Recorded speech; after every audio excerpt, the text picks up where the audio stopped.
مشہور بھارتی گلوکار، اداکار، موسیقار اور مزاحیہ فنکار کشور کمار کا شمار ان فنکاروں میں ہوتا ہے جنہوں نے بھارتی فلم انڈسٹری میں اپنی آواز اور انداز سے ایسا جادو جگایا جو آج تک قائم ہے۔ وہ نہ صرف ایک بہترین گلوکار تھے بلکہ مزاحیہ اداکار، ہدایت کار، موسیقار اور مصنف بھی تھے۔ ان کی آواز میں ایک ایسا جادو تھا جو ہر دل کو چھو لیتا تھا۔ ابتدائی زندگی۔ کشور کمار کا اصل نام ابیس کمار گنگولی تھا۔ ان کی پیدائش 4 اگست 1929 کو کانڈوا، مدھیہ پردیش، بھارت میں ایک بنگالی گھرانے میں ہوئی۔ ان کے والد کنہیا لال گنگولی ایک وکیل تھے اور والدہ گوری دیوی ایک گھریلو خاتون تھی۔ خاندان میں 4 بہن بھائی تھے جن میں سے اشوک کمار، انوپ کمار اور ستی دیوی شامل تھے۔ اشوک کمار اس وقت پہلے ہی ایک مشہور فلمی اداکار بن چکے تھے جس کا اثر چھوٹے بھائی کشور پر بھی پڑا۔ شروع سے ہی انہیں موسیقی سے گہرا شوق تھا اور وہ گانے گنگنانا پسند کرتے تھے۔ انہوں نے باقاعدہ موسیقی کی تربیت نہیں لی لیکن قدرت نے انہیں ایک انمول آواز سے نوازا تھا۔ ممبئی کی طرف سفر۔ اپنے بڑے بھائی کے نقش قدم پر چلتے ہوئے کشور کمار ممبئی آ گئے۔ انہوں نے ابتدا میں گلوکاری کے بجائے اداکاری سے فلمی دنیا میں قدم رکھا۔ ان کی پہلی فلم شکاری 1946 تھی جس میں وہ ایک چھوٹے سے کردار میں نظر آئے، مگر ان کا اصل جنون گانا گانا تھا۔ اس وقت فلم انڈسٹری میں محمد رفیع کا راج تھا اور کشور کو بھی اپنا مقام بنانے میں کئی مشکلات پیش آئیں، لیکن ان کی آواز کی انفرادیت اور دلکشی نے آہستہ آہستہ فلم سازوں کی توجہ حاصل کر لی۔ شہرت کا سفر۔ کشور کمار کو اصل شہرت اس وقت ملی جب 1950 کی دہائی میں انہوں نے گلوکاری میں قدم جمایا۔ 1958 میں فلم کا نام میں ان کے گائے ہوئے گانوں نے دھوم مچا دی۔ یہ فلم ان کے بھائی اشوک کمار اور انوپ کمار کے ساتھ تھی اور مزاح اور موسیقی کا حسین امتزاج تھی۔ کشور کمار کی آواز نہ صرف رومانوی گانوں میں بلکہ مزاحیہ، سنجیدہ اور جذباتی گانوں میں بھی جادو جگاتی تھی۔ ان کا انداز نرالا تھا جس کی وجہ سے وہ جلد ہی نوجوانوں کے دلوں پر چھا گئے۔ موسیقی میں انقلاب۔ 1960 اور 1970 کی دہائی میں کشور کمار نے گلوکاری میں ایسا نام کمایا جو سنہری حروف میں لکھا گیا۔ 1969 میں فلم آرادھنا کے لیے انہوں نے مشہور گانا "وہ میرے سپنوں کی رانی کب آئے گی" تو گایا جو آج بھی لوگوں کے ذہنوں میں تازہ ہے۔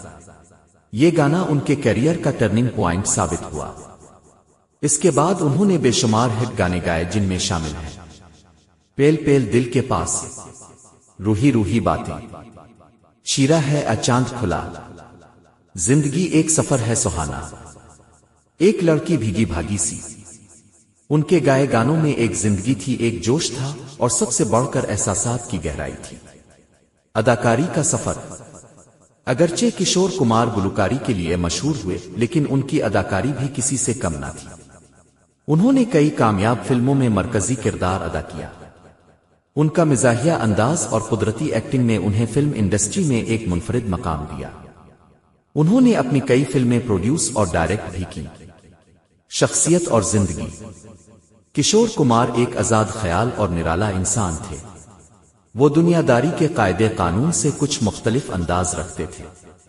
اپنی زندگی میں انہوں نے 4 شادیاں کی جن میں سب سے مشہور شادی معروف اداکارہ مدھوبالا سے تھی۔ دونوں کی جوڑی فلمی دنیا میں بہت پسند کی گئی، لیکن مدھوبالا کی بیماری اور بعد ازاں وفات نے کشور کو گہرے صدمے میں مبتلا کر دیا۔ کشور کمار فطری طور پر مزاحیہ مزاج رکھتے تھے لیکن ان کی نجی زندگی کافی سنجیدہ اور تنہا تھی۔ وہ شور و غل سے دور رہنا پسند کرتے تھے اور اپنی زندگی کا زیادہ وقت ممبئی کے قریب اپنے فارم ہاؤس میں گزارتے تھے۔ ایوارڈز اور کامیابیاں۔ کشور کمار نے اپنے کیریئر میں بے شمار اعزازات حاصل کیے۔ انہوں نے بہترین پردہ گلوکار کے طور پر کئی بار ایوارڈز جیتے۔ انہیں بھارت کے صف اول کے گلوکاروں میں شمار کیا جاتا ہے۔ ان کا شمار ان فنکاروں میں ہوتا ہے جنہوں نے موسیقی کے ذریعے فلموں کو زندہ کر دیا۔ آخری دن اور موت۔ کشور کمار کی زندگی میں موسیقی آخری لمحوں تک شامل رہی۔ 13 اکتوبر 1987 کو دل کا دورہ پڑنے سے ان کا انتقال ہو گیا۔ ان کی موت نے لاکھوں مداحوں کو غمگین کر دیا۔ وہ اپنے آبائی شہر کھنڈوا میں دفن کیے گئے۔ وراثت اور یادگار۔ کشور کمار کے بعد بھی ان کے گانے نئے گلوکاروں کے لیے مشن راہ بنے رہے۔ آج بھی ان کے گانے سنے اور پسند کیے جاتے ہیں۔ وہ ایک ایسا نام ہے جس نے بھارتی فلمی موسیقی کو ایک نئی روح دی۔ ان کی آواز آنے والی نسلوں کے لیے ایک اثاثہ ہے۔ کشور کمار کی زندگی ایک عزم، جدوجہد اور فن سے محبت کی کہانی ہے۔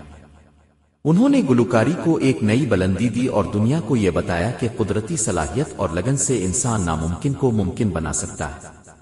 آج بھی جب ان کے گانے بجتے ہیں تو لوگ ان کی آواز کے جادو میں کھو جاتے ہیں۔ کشور کمار صرف ایک گلوکار نہیں تھے، وہ ایک احساس، ایک جذبہ اور ایک عہد کا نام تھے۔